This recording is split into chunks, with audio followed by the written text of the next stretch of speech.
What's up guys, it's Chaz with Nashville Pop, and I'm going to walk you through our DIY recording and producing Logic Pro template. This template and walkthrough is designed for Logic, but we are using all stock plugins, so it's all in the box and you can recreate this with any of your DAWs. So the first thing is when you look at it, you're going to see there's a lead section, a double section, a harmony section, ad-libs and effects, acoustic guitar, signature 808, faded keys, piano, and beat. These are just some preset channels that I created. Let's go ahead and just jump in with the lead first. The way I have this set up is that pitch correction is always the first layer. So you're gonna wanna pick the key of your song and set your pitch corrector to that.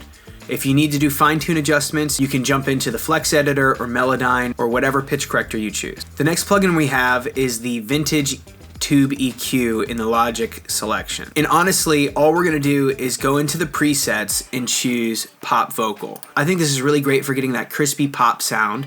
And if you need to add a little bit more bass, all you have to do is mess with the low boost knob. Or if you wanna add a little bit more of that analog sound and get a little bit more saturation, you can mess with the drive. But personally, I think the default is great. The key to this is setting your gain levels. So when you're recording into your interface, make sure that your vocal level is peaking around -18. You can always adjust from there, but it's good to get a nice safe level. For distance on the mic, it really depends. You want to be anywhere from 2 to 8 inches.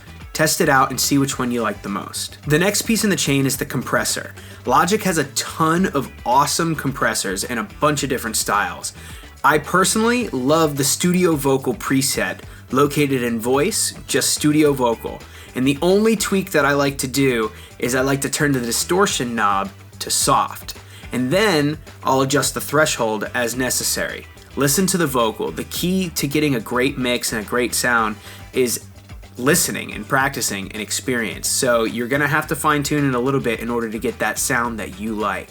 The next layer we have is the doubles layer. The cool thing about this is the vocal chain is essentially the same, but I paired these up in a summing folder so that they can be ducked below the lead vocal, so that way they don't necessarily compete, but they just kind of nestle in there. Personally, I like to double the vocals on the chorus, and then I spread them. One voice on the left, and one voice hard pan to the right. It adds a lot of thickness and width to the lead vocal, and it also can add a lot of energy if you're not a high energy singer. The next subcategory we have is the harmonies, and it's pretty similar to the doubles in the lead in terms of how it's set up. We have the pitch correction, we have the tube EQ, and the compressor all going on these channels individually. What I like to do is I've added in this little sample delay option, and now this is really cool because when you have vocals, you can kind of mess with the panning to create a width, and it almost sounds like two people are singing. So what I like to do is record doubles on all my highs, all my mids, and all my lows. And this creates a really thick,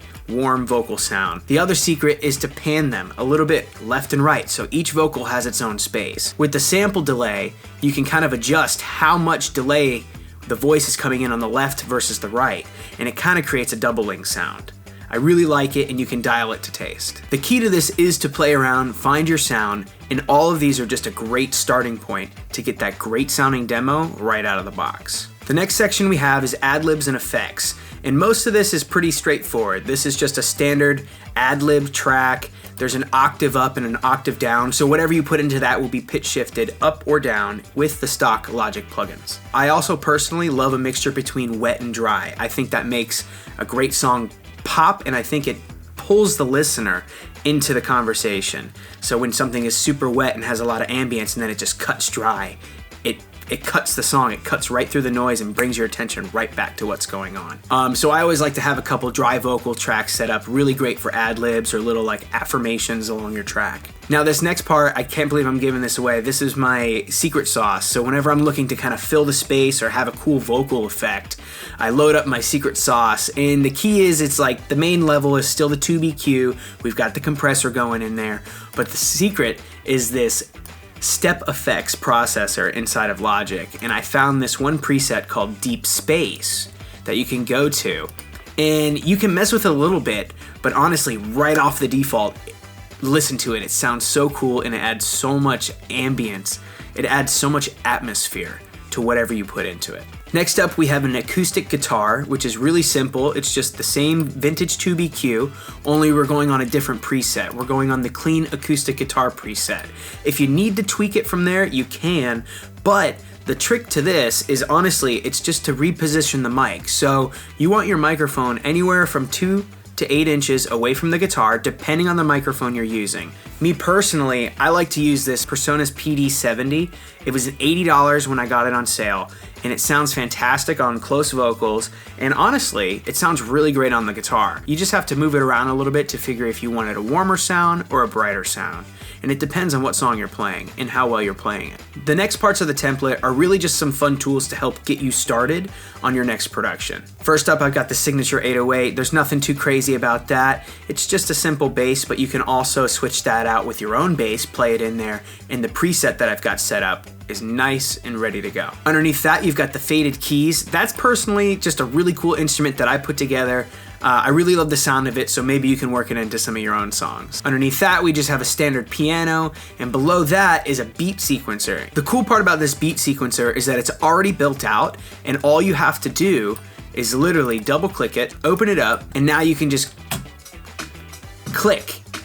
You can add, take in, or delete anything you want. So the key to this is you can change the beat any way you want, change the tempo any way you want, depending on how the song needs it. Every channel in this template has its own set of plugins that are designed to make it sound great right out of the box. The only thing you'll have to work on is the gain, is what you're putting into it. Throughout my years of recording and producing, I found that you don't necessarily have to keep tweaking something, you just need to get it right going in. The better the sounds you have going in, the easier and faster it's gonna be to mix, master, and produce in the long run. The last things I wanna talk about are reverb and sidechain compression. In this template, we have a few different reverbs set up. We have one reverb specifically set for the lead vocal, and it's already routed and already set up. The only thing that you'll have to change is the bus, and you can change how much reverb you want just by clicking and dragging the bus input knob. To see and edit the reverb, all you have to do is click on the bus, it opens it up in the window, click on Space Designer, and you can open it up. Currently, I'm using the default. I love the sound of that, but you can go in there and change it around, find one you like.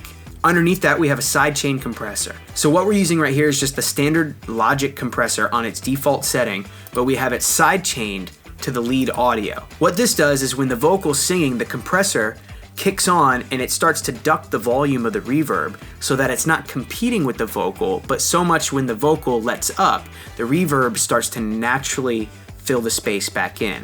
That way you have that natural reverb tail without the mud making it hard to understand what you're saying. So when it comes to the sidechain compression, you're gonna notice that the lead vocal has it on the reverb, the doubles track has it and it's set going to the lead vocal, and the harmonies are tucked underneath that. The reason I have this set up is to make your lead vocal the heart of the track. That way, all the instruments, all the voices, all the sounds are tucked and nestled right around your lead vocal, in your voice, your message.